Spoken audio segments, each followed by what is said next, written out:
Season 2 of Written in Stone is generously supported by RAB, one of climbing's most historic brands. Founded in 1981 by climbers, for climbers, RAB are on a journey to reduce the impact of their business, expand access to the outdoors, and preserve our mountain playgrounds for future generations. RAB. The mountains are our meeting place.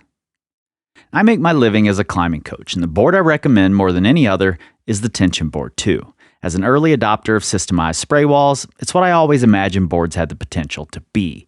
You can learn more about the TB2 at their in-depth article on what it is, how it came to be, and how to use it the way they intended, with progression toward mastery in mind. The link is in the show notes.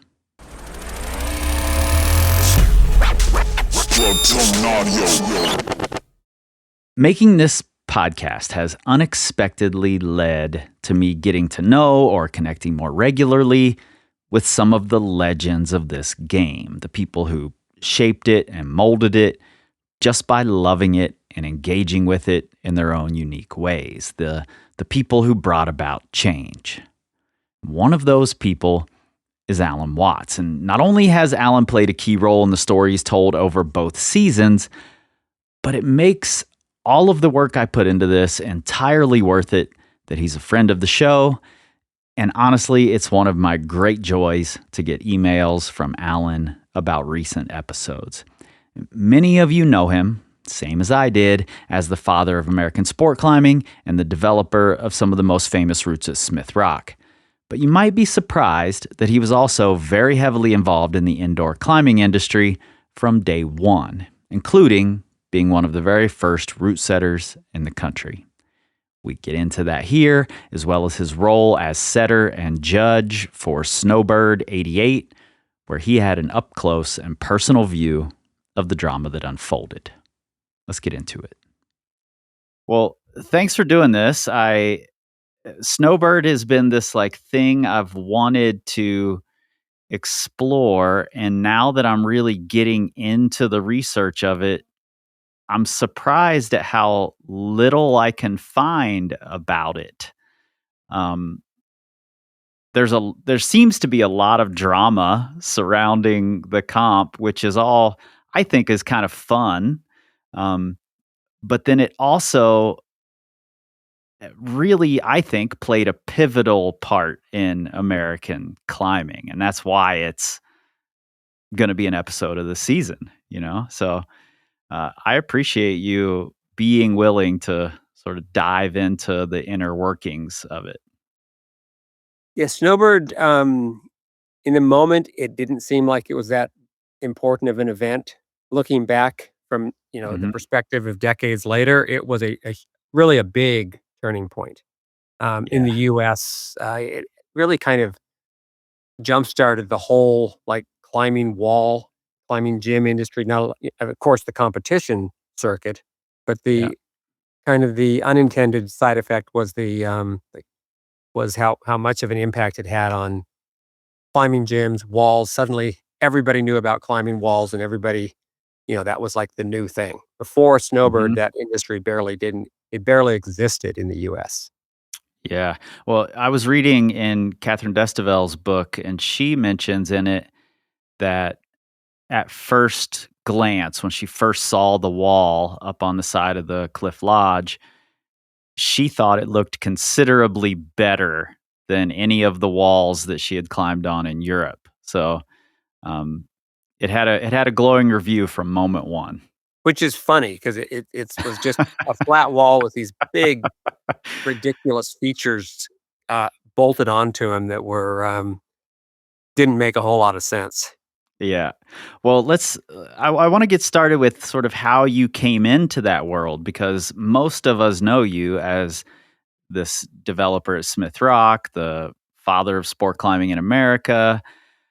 But you were also really involved with the earliest days of indoor climbing in the U.S. So how did you get involved with that? I had met Francois Savigny, who is the founder of Entreprise, the person that made the first artificial climbing hold in France. I had met him just a few months before Snowbird, but I was not involved in Snowbird because of entreprise. I had no association with entreprise until after Snowbird. Oh. At the time, I was working for Metolius, and we had started making holds and some hangboards, the simulator, Mm-hmm. the earliest hangboards, and we were at a trade show when I met Francois. It was a Vegas SIA show before there were the outdoor retailer shows, and we had a display. We had some tiles, some hex-shaped tiles, some holds, and a hangboard. And Francois came up and he just first thing he said was, "I have the trademark on the hex shape." And looking Mm. at our tiles, and we just kinda laughed because we didn't realize we could trademark the hex shape, you know? But as it turns out, yeah, he was there, he was considering, moving into the US market. And so eventually, kind of through Metolius, a couple months after Snowbird, he decided it would be best for him to work with an existing US company to somehow start a US, division of Entreprise, and so that's how that happened. And it was October, I think, of '88, about 3 or 4 months after Snowbird, that Chris Grover and I became the partners to start Entreprise USA, and so we started selling climbing walls, all French products at first, and it kinda just grew from there. Oh, got it. Okay. Um, just for my own absolute training nerdiness, do you remember who shaped the simulator? Yeah, Chris Grover, I think Sean Olmsted, who did the first ascent of churning in the wake at Smith. Hmm. Brooke Sandel was involved. Okay. I wasn't. I mean, I was involved a little bit, but not much at all. Um, Well, I was in, I ask you that because strangely enough, I just sent one of my coaching partners, Nate, a photo of the simulator that I found in an ad in an old Rock and Ice magazine because there's been a bunch of argument in the last year online about who came up with the idea of hangboarding on unlevel edges so that all your fingers sit at different heights. But the simulator has that sort of bear claw grip on the it. original. Yeah, it had that bear Yeah. claw And all grip. your fingers are at different heights. And now there's a bunch of people arguing about, we designed that. We came up with that idea. And I'm like, no, it existed in the 80s on a Metolius Yeah, hangboard. and it because the Entreprise board, the Master Grip, didn't have anything like that, and it was this grippy thing, and I trained on that board a lot, and I never Yeah. used that. That was the one that looked like concrete, right? Yeah, it was, yeah, and Yeah. my only contribution to it, funny enough, on the original ones is that there were, like, 2, like, vertical pin scar jams. So you could Mm. actually, because that was back in the crack era where, pin scar climbing was kind of the focus, the misdirection that us US, that went down, going that way while the whole world was going, in another direction, the correct direction. People like Todd Skinner and I were going down um, the pin scar rabbit hole. So I insisted that there be pin scars put on that first board, and it didn't make it to the second generation. Oh, well, I love it. I love it. Well, let's jump into Snowbird. And before we get into it, I want to just preempt all of this by saying I've emceed and, tons and tons of competitions and events and festivals, and nearly every single one of them seems like a shit show from the back end, but the public rarely sees any of that. So when I'm reading about the drama unfolding at Snowbird behind the scenes, the public, I think, mostly only saw the drama unfolding on the wall, which, so I don't want to color this as a terrible event or anything like that, but I do want to hear about the drama regardless. It wasn't a terrible event, even from the inside, but looking back, we were just all so clueless because there had never been anything like Sure. this in the US. I had never set I mean, I'd set routes at Smith Rock, of course, but that's different than Yeah. setting routes with plastic. I None of hadn't us even thought about that, Alan. Like, I'd never setting was also brand new. yeah, most of us I mean, I yeah, that was kind of something that it wasn't until um, just recently I was realizing that in the US, I was kind of a pioneer course setter. Now, route setting is a real big thing, and back then Mhm. it didn't even exist. But I set the first routes for the first Snowbird. So for whatever that's worth, um, Wow. my but we didn't know what we were doing, and So how the could holds you? that we the holds we had were terrible. It was just all thrown together so quickly. It's what's amazing is not any controversy, any uh, debacle along the way. What's amazing is that the whole thing came together and as well as it did. Yeah. It could have just, I mean, Yeah. it could have been a disaster. And the fact that I mean, it was questionable whether the wall would even be there, whether it was Mm. all just being made. It was a tremendous leap of faith. Just like okay, we're going to hold this competition, and even though the climbing wall industry in the U.S. does not exist, we're just going to still um, take this leap of faith and competition is gonna be in June, which is about 4 months after the contract was signed, with the Yep. supplier of the climbing holds and the panels, and somehow it all came together. Well, you just said something that I hadn't thought about as well, that the industry didn't exist. So it's not like you could hit a hurdle or a roadblock and just order the thing you need, or there wasn't a comparable thing at the hardware store that you already understood. It was just making it all up as you went, essentially. Yeah, the industry existed in Europe, but Right. this was the United States, But and was I still think pretty new there even. well, it was very new there, and I think, there was probably some conversation about importing a wall from Entreprise in Europe, but the cost of doing that just would have been prohibitive, and even then, the industry was so new. Um, Yeah. so yeah, that the industry didn't exist, and all the holds were just shaped. And In those the were the mo- rock holds? They were called yeah, rocks, is that right? yeah, they were Kent Olmsted, who lived in Bend. I mean, kind of the whole, not just kind of the whole climbing hold business in the United States originated in Bend, in So Bend, Oregon. rocks was in Bend also. Yeah.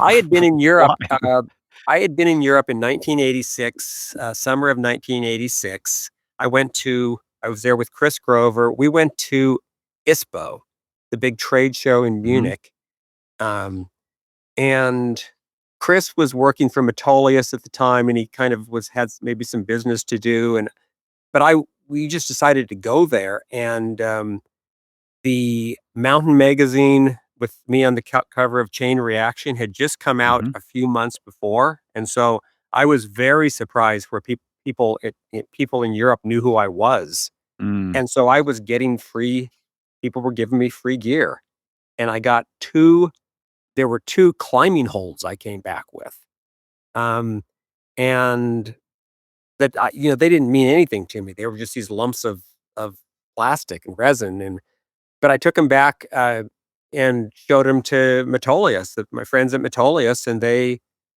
were like, "Yeah, maybe we should, think about doing that." And we ended mm. up people at Metolius, and I was involved too, ended up making hex-shaped tiles Yep. and hangboards first, and Kent Olmsted, who was the brother of Sean Olmsted, who worked at Metolius, he decided, "Well, I think I'm gonna make these holes." So he actually made the first holes in the US, and his Ah, dad ran like a machine shop, and and he was just kind of a recreational climber, but so that's and that ended up being the company, um, that built the panels and the holds for Snowbird.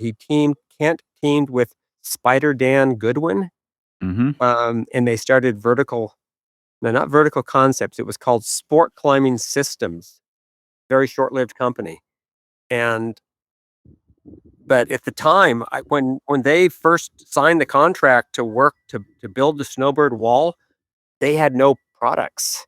They were just Oh, wow. they were just a company in name pretty much that had made these rocks, these little and they were the ugliest little blobs of resin, and they screwed onto the wall. They didn't bolt, there wasn't a a peanut, Oh, a single attachment point, and but once sport climbing systems came around, then for Snowbird, because the panels had to have peanuts, they started making holds that actually had, attachment points just like today, with a single attachment point. yeah, and I read somewhere that Dan Goodwood had insisted that the rocks be used instead of entreprise holds, and then there was some, like, a bunch of holds were cracking when they were getting put on the wall, and set screws had to be figured out on the fly because a lot of holds were spinning. So that sounded like one of the early debacles was just figuring out how to get these holds to not crack and to stay put. And I read that some had to be cemented in place. Is that right? Well, I don't remember the route I set. I didn't cement anything in place. They did crack. We had problems with them breaking because the panels weren't perfectly flat. They were Mm-hmm. kind of a little bit undulating, a little bit more like real rock. Unlike Yep. well, at gyms today, panels are perfectly flat, so holes just fit Right. on perfectly. And early climbing panels kind of tried to replicate real rock, and so a lot of times they weren't flat. Um, and going back to what you said, Dan, he insisted that they use the rocks, the sport climbing systems rocks for the wall because that they had a contract to build the panels and Yep. the holds for the event.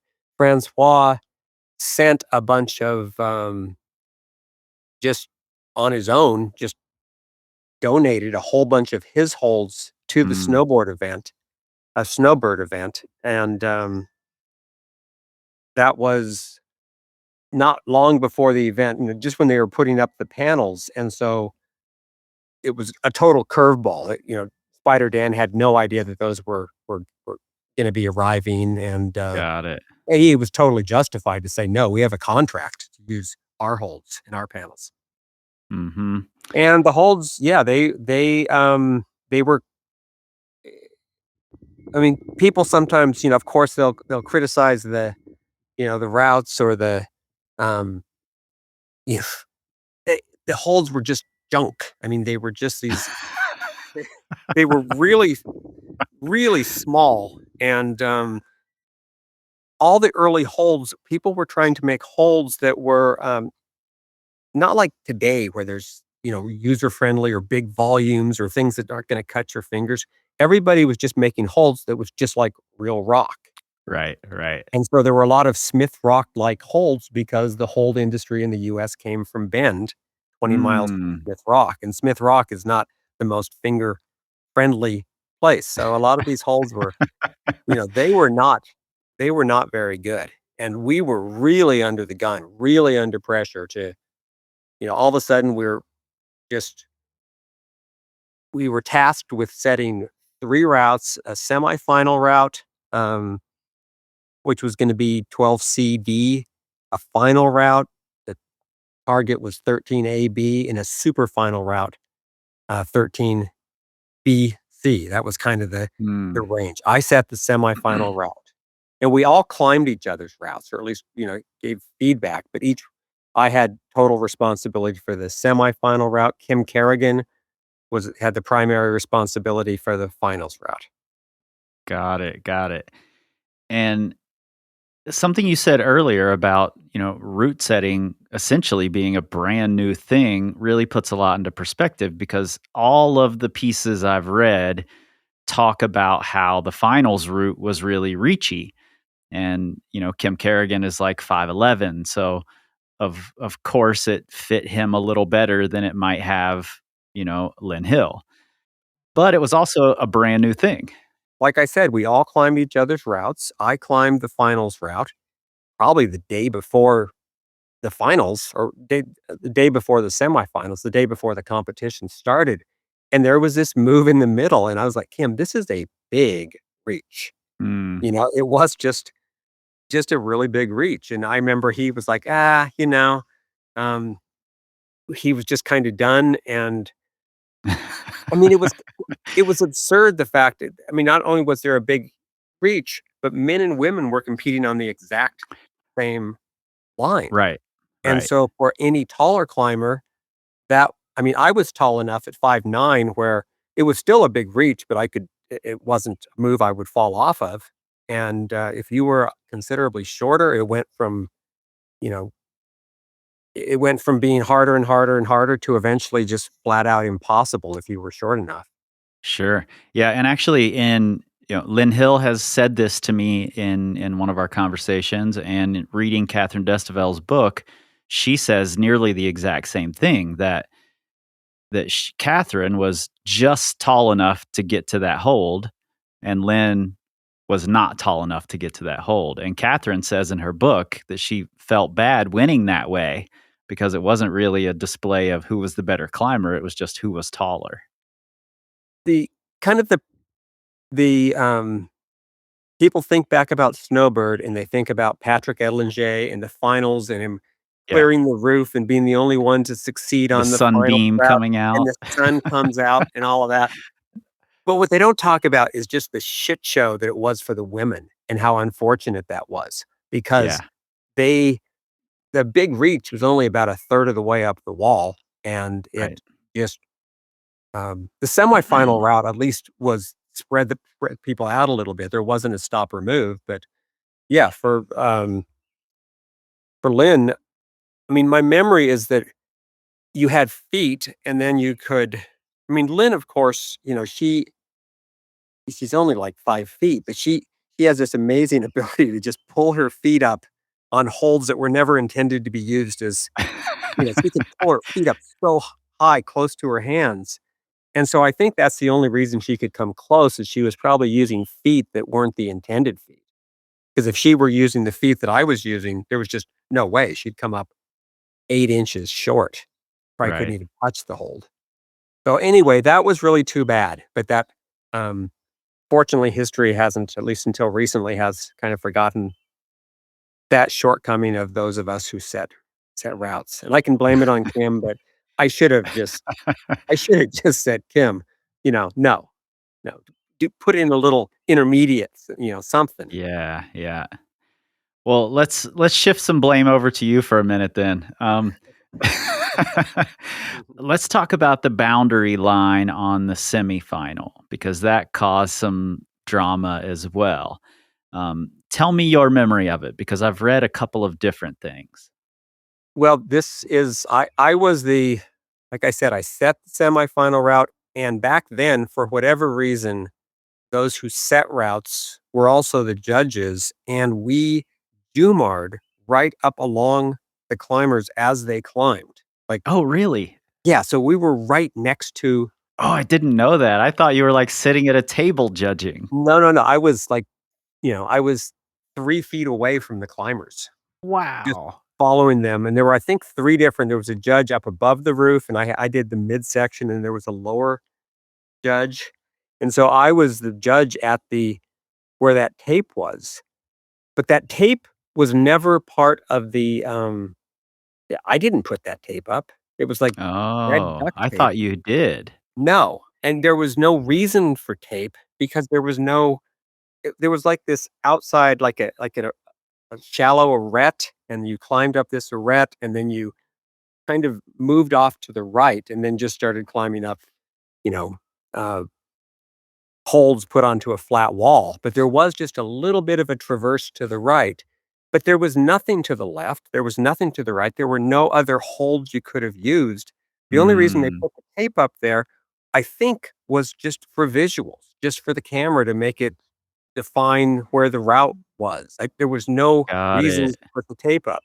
So what they did when they put the tape up, it went right up the edge of the arête, and then instead of just transitioning gently over to the right, they put in this, like, horizontal where it went straight up, pretty much straight across for about Mm, 2 feet, and then back straight up.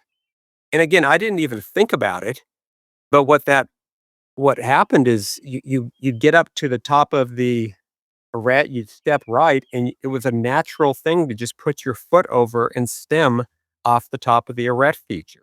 But that was off route. It never should have been off route, but that the tape that was whoever put the tape on didn't, they didn't talk with me and they really weren't thinking. And so they kind of just created this little jog in the tape line that made it perfectly set up for somebody to step out of bounds, even though it Interesting. gave them no advantage whatsoever.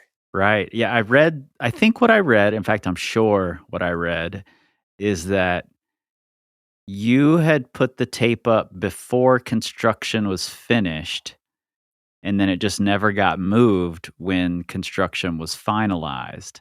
Yeah, I did not put the tape up. Okay. There was no reason for tape. Wasn't there the day before, and then the day of the Oh, really? yeah, it was all of a sudden there was tape. Okay, I just wanted to break in here really quick. I recorded this interview with Alan before I was finished researching, writing, and recording the story episode about Snowbird. So this was part of my research, actually. And during that research, I was poring over photos. And I think I figured out what the explanation for that tape was. And if you've heard the story, which if you haven't, you should absolutely go do that. But if you've heard the story, you already know that explanation. I found a photo of Didier on the route just before he steps out of bounds. And hanging in that photo right next to Didier is Alan Watts. And you can clearly see the tape job that Alan's talking about. You can also clearly see that there is blue tape, not the red tape that shows out of bounds, but blue tape covering the crack feature that ran up that arete. And above where the red tape crosses, the crack feature did not get covered. So someone put that red tape there to block that crack from being able to used because they hadn't gotten around to covering it yet. I sent the photo to Alan, and Alan agrees. He had just totally forgotten that there was a crack running up that arete originally that was deemed unusable and decided that they were going to cover over it. So that's actually what happened with the tape. And that's one of the fun parts of this episode, the story episode, was figuring that piece out. So you should go listen. There's more of the drama in the story episode. All right, let's get back into it. And I didn't think anything of it. It's like, okay, there's tape.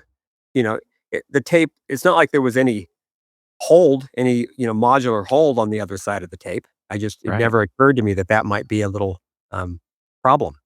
So let's talk about the problem it did cause, that whoever put that tape up inadvertently caused.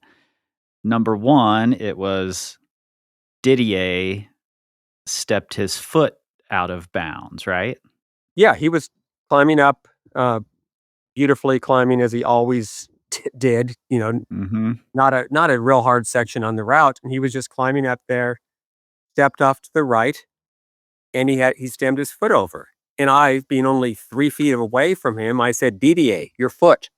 And he looked and he pulled his foot back. And so it was there for, you know, 5 seconds and he pulled it back. And then he Mm.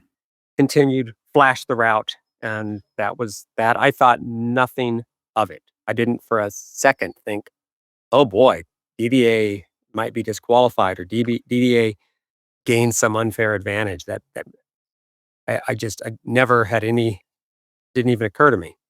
Wasn't until I got down, that's when the whole shit show began. Well, that makes so much more sense now because in the things I've read, it just says that you and one of the other judges, I don't remember who, were on the side that it didn't help Didier. He should continue. There's no reason to disqualify him. But other people thought, no, surely he weighted his foot for a second or he pressed off the wall or something. But you were 3 feet away from him and could see his foot. And as a high level climber yourself, it's going to be pretty clear whether the person uses a foothold or not.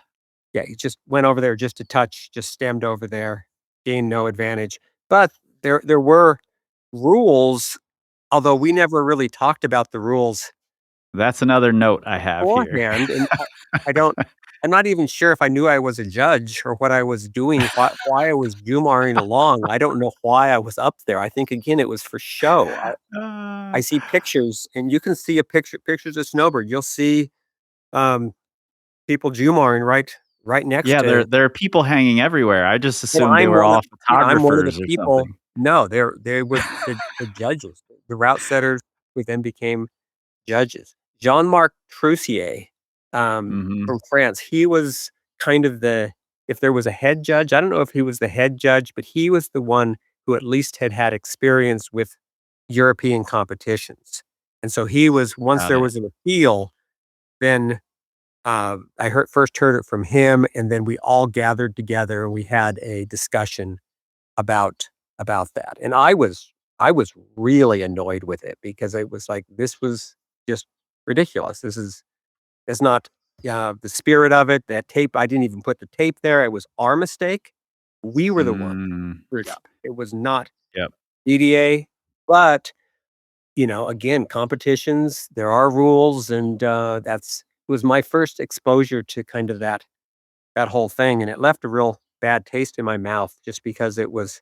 I mean, I can see why strictly by the rules he could be disqualified, but it was, um, yeah, it was unfortunate, and it was, it changed the whole competition. It was not done in any way because, of, some rigged sort of thing about who they wanted to have in the finals or that sort of thing. Right. That wasn't Right. done. That was not a consideration at all, of course. Yeah. Well, I am going to ask you to speculate, and this won't be the last time I ask you to speculate during this conversation. If Didier had not stepped out of bounds, or if that tape had not been there, do you think Didier goes on to win the competition? He would have been hard to beat. I don't know if you know this, but, um, so there's the semifinals one day, DDA's out, finals the next day, which DDA just has to watch, and Mhm. then the day after the competition is over, DDA somehow got permission to come back Oh. to the wall. So, DDA, the finals route, flashes it. Mhm. Then he goes around the corner. We had a super Super final route in final. case there was a tie. He did that on site. So, Wow. he couldn't have lost unless he fumbled under the pressure, which was, DDA was just total grace under pressure. He was not gonna do that. So, DDA couldn't have lost. Now, Patrick very likely might have done the super final route too. I don't Sure. know, but DDA was not gonna lose. So it completely changed the event, and it's kind of too bad because Wow. then there would have been these 2, rivals, and it would have added even Mhm. more drama. But, yeah, so Yeah. that's the reality. I wanna come back to the boundary line, and discuss the women, but before we do that, I wanna know if you knew about the Edlanger versus Trabue sort of rivalry that had been brewing and came to its head at Snowbird. I learned about the, Edlinger Prabhu rivalry, mainly from listening to Written in Stone podcast, your first Well, few great. episodes of season 2. I didn't have any. I mean, I knew that they, you know, eh, were all competitive with each other. I didn't know about all that history and all of that. Yeah. We were Information came so slowly from Europe and only through magazines, and we just so I had no idea. No idea. Interesting. Yeah, because in the French books that I've read, it's played up as this massive thing going into Snowbird because it had all played out in the French magazines where Trabue had Edlanger had sent the route and downgraded it, and then Trabue had uh, questioned him about it in the magazines. So in front of everyone, this like back and forth was taking place. So in France, it was Edlanger and Trabue are going to Snowbird to say who's the better climber. Yeah, no, that's funny. I mean, I'm not surprised. GB liked creating a little, Yeah, controversy yeah. now and then, and so that makes perfect sense. But no, I wasn't aware of it. Okay. I was curious if that had made its way into the other climbing cultures or I mean, we not. were all curious. We all knew, Ed uh, Shabu was a really well-known quantity. I mean, what he had Yeah, done, of course, for me at Smith Rock, he'd come, he was a big part of Smith Rock history, and so I knew GB really well. I had met Patrick, but he was not somebody that was really going to, uh, visit someplace and become part of the scene. He was not an easy person to get to know. And right. so there was always this, GB's GB, and, Patrick is just this legend, um, who also climbs just like a god. He was so Right. beautiful the way he climbed, and so we were very curious to see how that would all unfold, but we were not aware about what was going on in France. Got it. Let's get back to the women then. There was some drama about the boundary as well. And I've read some interestingly conflicting things, and I'm curious if you have a memory of it at all.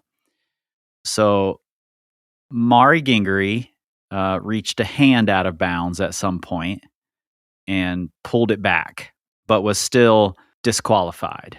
Then was later let back into the competition when video was looked at and it was decided that she didn't really touch out of bounds or something.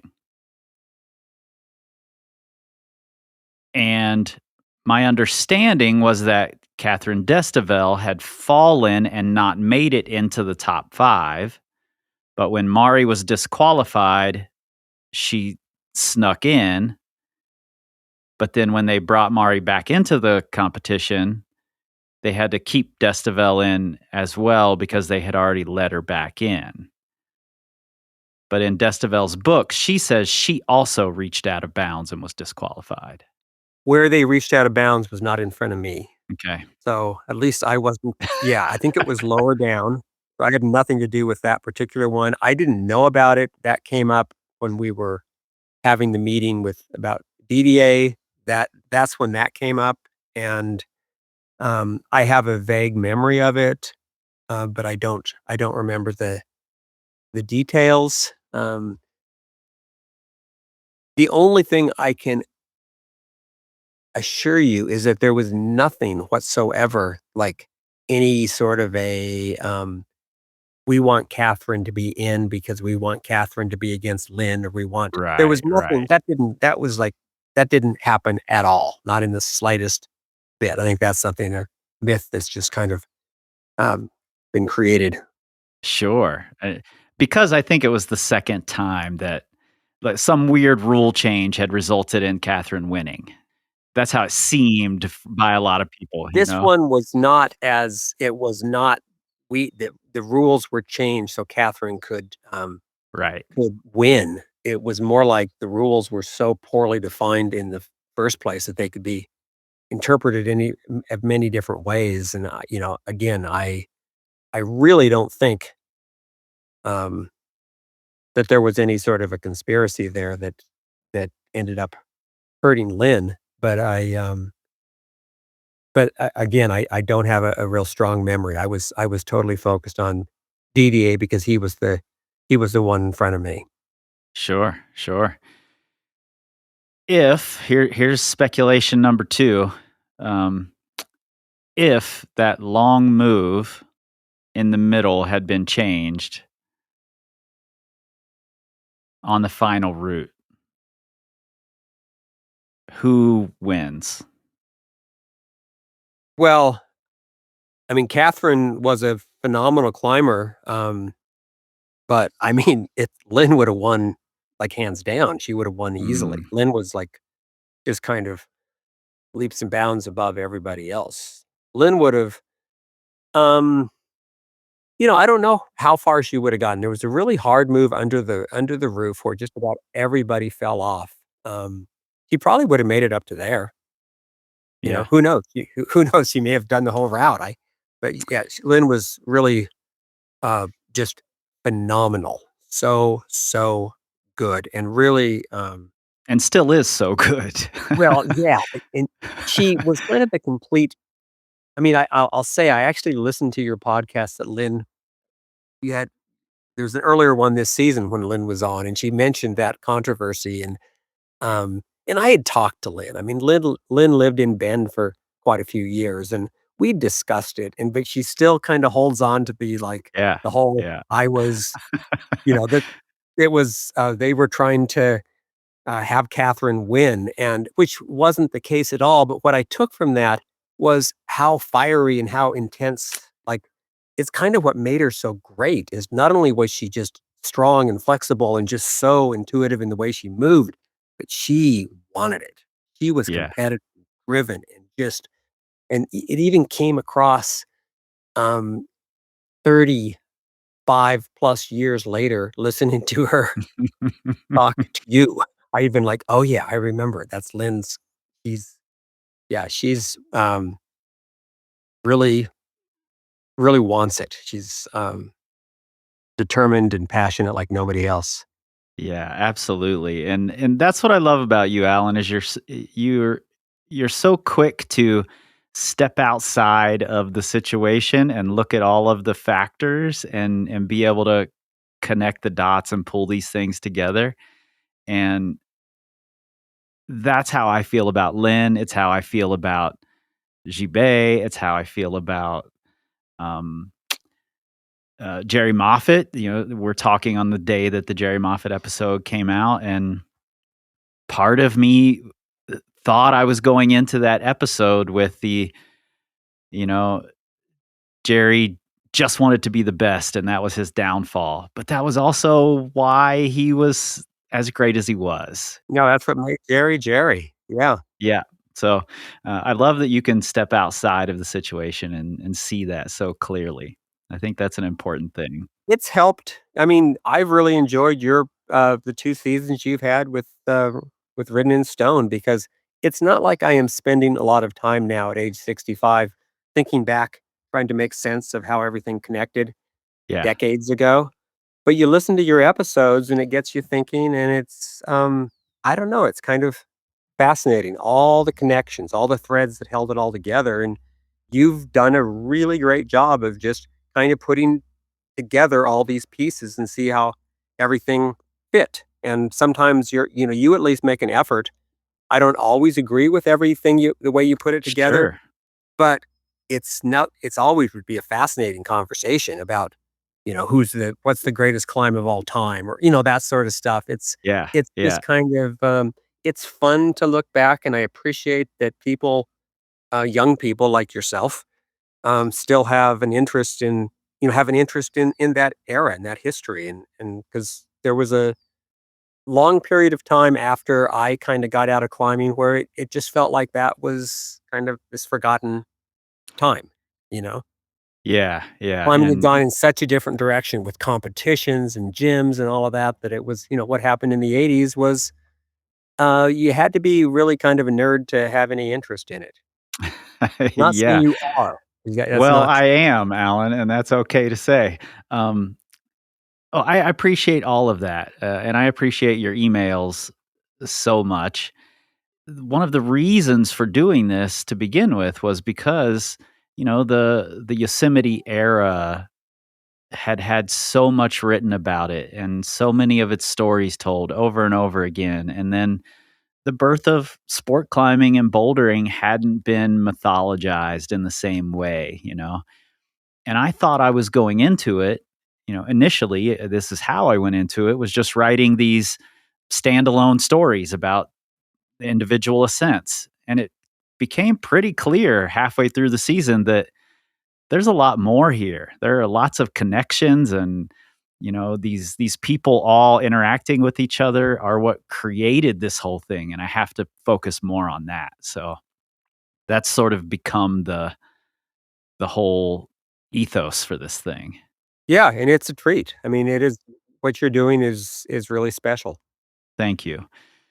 Ultimately, how did you feel about Snowbird once it was done? Like, were you still frustrated about all the rules? Did you feel like it was a great event for the spectators? What were your feelings immediately after? Immediately after, it was kinda like, "Wow, that actually worked out really well," because I was Mm. thinking about Patrick and not thinking about Lynn, and, it did yeah, it did work out. I was pleased with it. I was also, um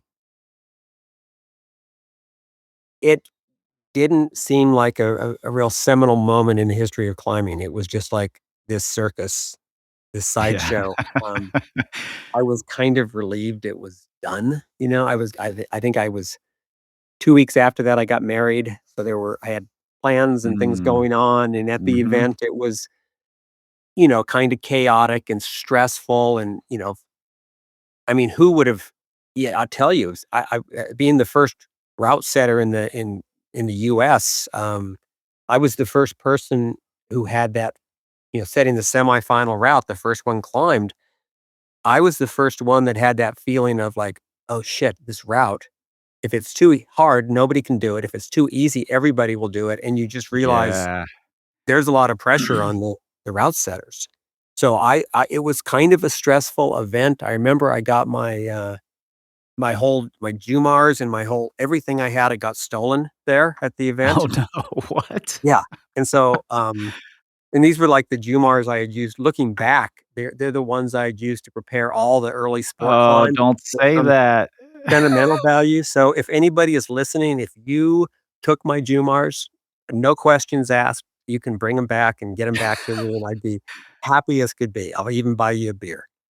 I'll buy a beer also. I would love to see those returned. It was when I drove away, it was kinda like, "God, I'm glad that's over." Do you watch competitions nowadays? I do. I do. I This year, I haven't watched as many. I watched, like, in the Olympics, the last 2 Olympics, I've watched every single moment, Mm. every moment that I could stream, and I was streaming World Cups. I mean, after I got to know Adam Ondra and he was competing and I had never paid attention to those things, and all of a sudden, he was like, "Yeah, you can watch them on YouTube," and so I started watching them, and I'm a sports fan in general. I like watching sports, and so Yeah, yeah, I got hooked, absolutely hooked on those competitions. yeah. I'm sure it gives you a whole different empathy for the root setters having gone through the situation you did. Yeah, no, it does, and also I look at those problems, the boulder problems, and I think, "Man, I sure am glad I was born in the era I was born in, so I don't have to try to climb those things," where you have to run across the wall, and it was, Yeah. so yeah, it was, it's crazy watching it. Well, being a sports fan, Alan, I'm curious, the filming at that Snowbird was pretty groundbreaking for the time, in terms of having a camera following climbers up the wall and, being able to see exactly what was going on. And I read somewhere that Bob Carmichael said that he just came up with that because he knew the American public was used to a higher level camera work for the sports they watched. So he wanted to have that there. And I'm curious, was that something you were aware of at the time that would be as groundbreaking as it was? You know, I'm I can't say I was really aware of, I had no conversation of, with the filmers or anything like that.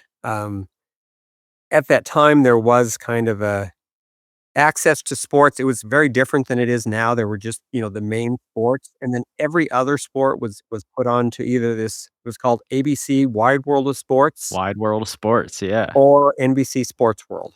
And they were both on Saturday, and they had these segments about different sports, like cliff diving in Mexico or, Mhm. all these bizarre some of them are just well, some of them are mainstream sports now, but they're and climbing was one of them. And so uh, that was something that had been going on, and so they were really trying to, I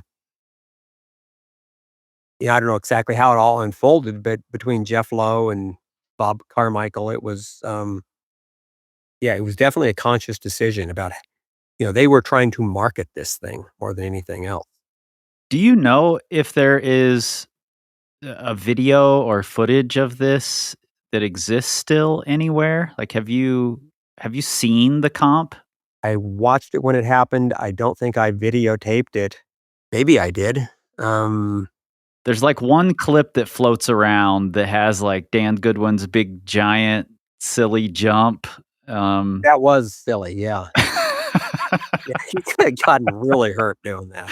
Yeah, he's, like, slams into the He wall and slammed into the same arete feature that I was talking about where Didier got Oh, is disqualified. it? That's what he slammed into, and yeah, he was Okay. kind of yeah, I think that hurt him more than he let on.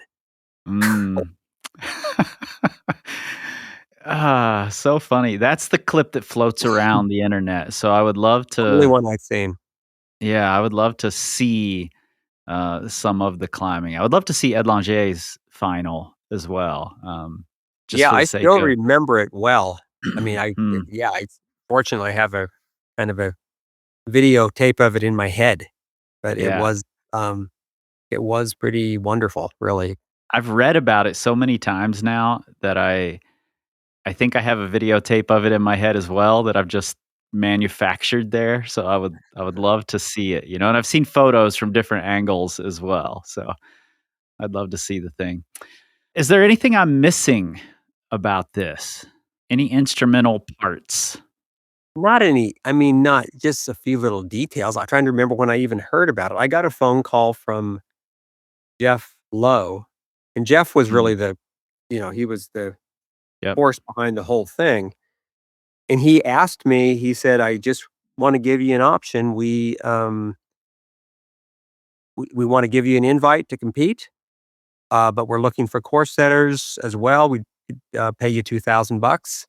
And I was like, "Hey, I'm getting married in 2 weeks. My honeymoon will be Perfect. paid for. Let's" yeah, so for me, it was not a no-brainer. I'd already done a couple competitions in Europe, didn't like them very well, didn't ever have any interest in doing any more, so that's kinda how I got into the whole thing. There's been articles written about it, but I've been asked, Yeah. like, no questions ever just about Snowbird, even though it's been, well, almost, getting closer to 40 years ago. And a lot of what I have read is just like, "Oh, that's not right." So there is a lot of misinformation and, Mhm. um, because it wasn't I mean, I remember it was on the cover of Rock and Ice, the big picture of Patrick at the lip Yep. of the roof, and I it I was have kind of that a sitting right here next to me, actually. yeah, so, but it didn't apart from, it was not something that, uh, what people cared about, what us climbers cared about was who was doing the hard routes, and that the Right. fact that Snowbird and who won that event, it was just kind of a sideshow. Now soon Something enough, else that was not that way once the World Cup started and everything. It Right. was just a monumental shift, but back then in 1988, it was all about who did what. Mhm. That reminds me of something else I read that I thought was really funny. There's an article that talks about how, all the best climbers were there except for some notable exceptions, like Jerry Moffat was not there, Wolfgang was not there, and Peter Croft was not there. And I just had never in my head thought of Peter Croft as a competition climber. Well, it's funny, but just 2 months ago, for the first time in, I don't know, 25 or 30 years, I spent a day at Smith with Peter climbing, Mm, and we actually talked about Snowbird. I don't know why. He mentioned, um, that he got an invite and that they were really trying to get him to compete, and interesting. he just was like, "No, I'm not into that," and, that just would not fit the whole Peter Croft persona. He wasn't into it then, he wouldn't be into it now. Peter was just not that was not his Yeah. thing. Yeah, for So, sure. good for him He for not, not giving feeling like in. he had to do it because he was being sponsors wanted him to. I mean, Mhm. but in Peter, of course, I mean, another a funny thing about the event that you kind of people don't realize, I guess, is that most of the competitors, certainly the US competitors, maybe darn near all of them, none of them had ever climbed on artificial holds. Now, Right. Lynn Right. had in a few, but very few, none of they hadn't, because there weren't any. There weren't, Portland Rock Gym and, Vertical Club, had just opened just months before, but nobody, they were very small, and I'd never, apart from the opening of Portland Rock Gym and just kinda screwing around, I'd never climbed on, when I was working on the route and top roping other routes, it was the first time I'd ever climbed on plastic. So you had Wow. climbers, I think, who were really good climbers who were just like, how do you climb on this stuff? Yeah. It's different. Yeah, that's what Allison Osius told me. It was the first time she had ever touched artificial holds. So, Yeah, so, I mean, some in those who had climbed, and I think, again, maybe the European climbers had some advantage there who had climbed on plastic before and were at least familiar with it.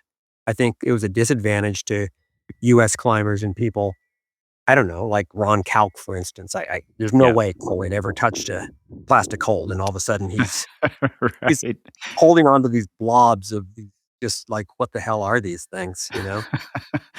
It was like Tuolumne crystal pinching. Well, I've done crystal pinching in Tuolumne. It was worse. It was a whole yeah, Uh, it was definitely worse. well, Alan, thank you again for doing this. I really appreciate number one all of your contributions to climbing way back then and still today. Being the steward you are at Smith Rock doesn't go unnoticed, and it can't be overstated that you're still having an impact on this thing. So thank you for all of that, and thank you for all of the encouragement throughout these couple of seasons. It's definitely one of my big wins. Like whenever I'm making an artistic thing, it's like if I can reach a few people who really love it, then I'm going to keep going. But the fact that you're one of those people means so much. Well, I appreciate that. It's been great to get to know you, and, man, again, I am grateful for what you're doing because, I mean, I listened to the 1st season, but as this 2nd season came along, anymore, it's Monday, it's like, "Oh, it's Monday morning." I can and I I will love it. listen, like, I already listened to Jerry Moffat's episode before we even, earlier today. So when you're done, not to put pressure on you, but, I don't know what I'm gonna do with my Mondays when I wake up and it's like, "Oh, no, the season's over." Got a few things planned for patrons in the in between seasons, so I'll give you a little. I don't know that I'll be there every Monday, but I'll give you a little. Well, I appreciate what you've done.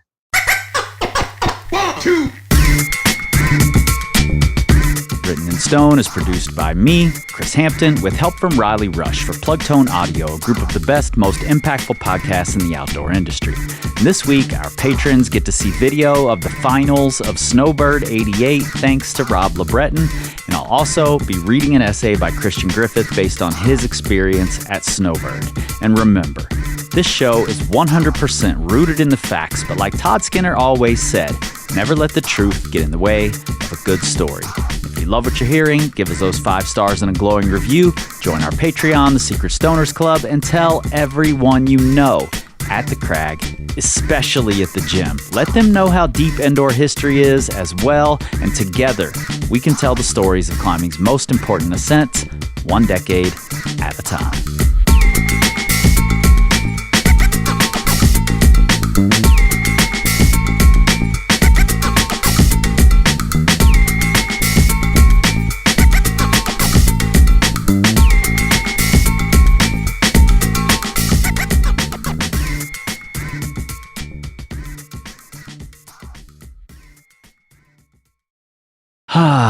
Secret Stoners. Alan Watts is a gem, an absolute gem. Also, Alan, if you're listening, Jibe Tribu says hello. I just climbed with him in 10 Sleep, and he was very excited to hear that I had just talked to you and wanted me to tell you hello.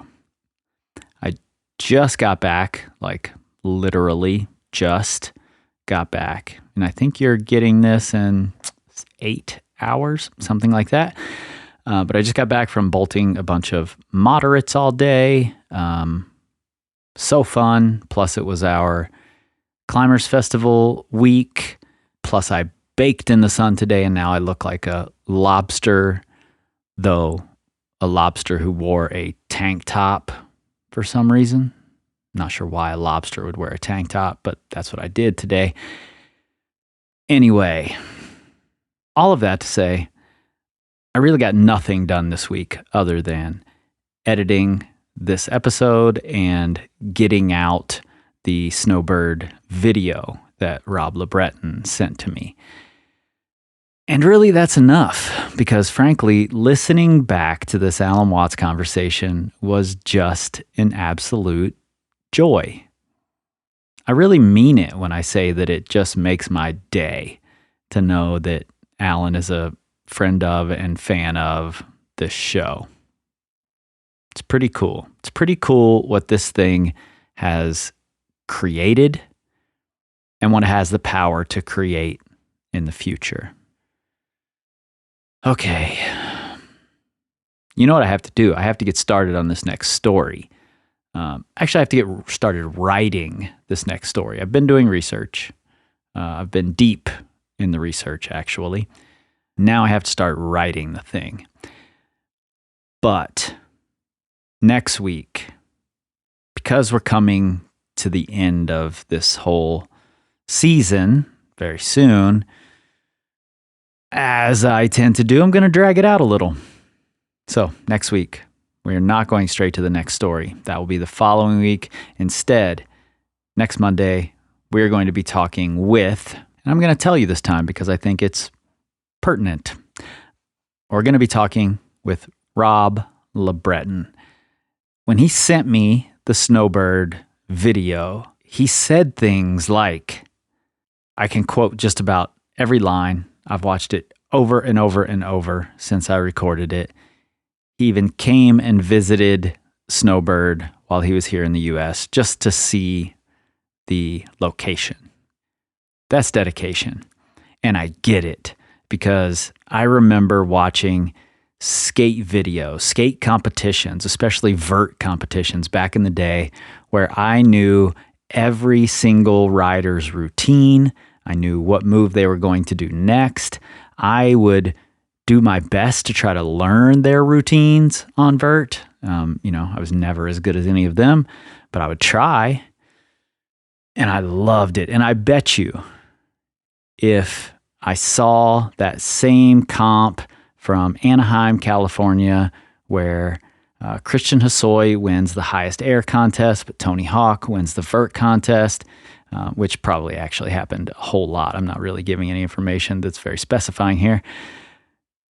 I bet I could still tell you a lot of the skaters' routines. And it's that kind of love for this thing that I want to hear about. And I met Rob while I was in Australia. He loaned me crash pads. I climbed at his gym. I did some workshops in his gym.